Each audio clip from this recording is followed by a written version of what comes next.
ನಿಮಿಷ ನೋಡಿ, ಭದ್ರಾಗಿರೋ ಕೋಟೆನ ಛಿದ್ರ ಮಾಡೋದು ಏನು ದೊಡ್ಡ ವಿಷಯನೇ ಅಲ್ಲ.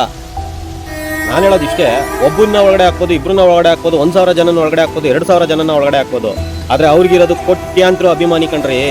ಆ ವ್ಯಕ್ತಿನ ಇವತ್ತು ಕರ್ಕೊಂಡು ಹೋಗ್ಬಿಟ್ಟು ನಿಮ್ಮಗಳ ಸ್ವಾರ್ಥಕ್ಕೋಸ್ಕರ ಈ ಥರ ಕುಗ್ಗಿಸ್ತಾ ಇದ್ದೀರಲ್ಲ. ಒಬ್ಬ ಮನುಷ್ಯಂಗೆ ಚಿಂತೆ ಏನಾದ್ರು ಬಂತು ಅಂತಂದರೆ ನೆಕ್ಸ್ಟ್ ಅವ್ರಿಗೆ ಇರೋದೇ ಚಿತೆ. ನೋಡ್ರಿ ಅವ್ರ ಮಕನ ಯಾರಿಗೆ ನೋಡಿದ್ರೆ ಅಯ್ಯೋ ಅನ್ಸಲ್ಲ. ಇನ್ನೂ ಎಷ್ಟು ವರ್ಷ ಮಾಡಬೇಕು.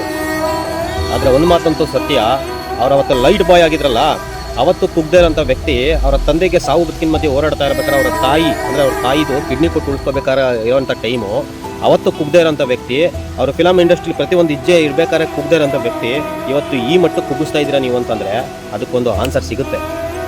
ಆದರೆ ನಾಳೆ ದಿವಸ ಏನಾದರೂ ಹೆಚ್ಚು ಕಮ್ಮಿ ಆಯಿತು ಅಂತಂದರೆ ಭದ್ರವಾಗಿರೋ ಕೋಟೆ ಛಿದ್ರ ಆಗೋದಂತೂ ಸತ್ಯ. ಎಷ್ಟು ಜನ ತಗೊಂಡು ಒಳಗಡೆ ಆಗ್ತೀರಾ?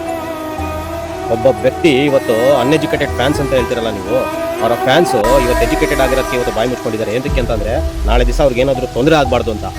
ಅನ್ಎಜುಕೇಟೆಡ್ ಆಗಿದ್ದಿದ್ರೆ ಎಷ್ಟು ಜನ ತಡಿತಾ ಇದ್ರಿ ನೀವು? ಕೋಟ್ಯಾಂತರ ಅಭಿಮಾನಿ ಇದ್ದಾರೆ. ಏನನ್ಸುತ್ತೆ ಕಮೆಂಟ್ ಮಾಡಿ ಫ್ರೆಂಡ್ಸ್.